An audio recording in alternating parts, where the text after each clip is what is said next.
Hello बच्चों, चलिए प्रश्न को समझते हैं। प्रश्न है आपके सामने, इलेक्ट्रॉनिक विन्यास लिखिए सीरियम प्लस 4 का।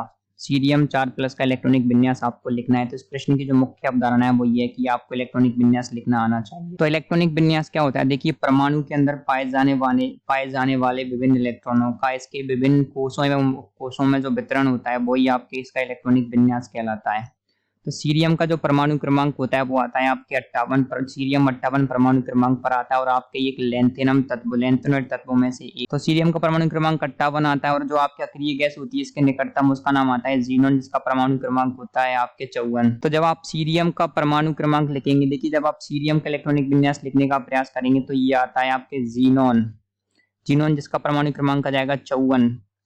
जीनोन 4f 5d और 6s में इलेक्ट्रॉन आएंगे तो जीनोन 4f 1 5d 1 6s2।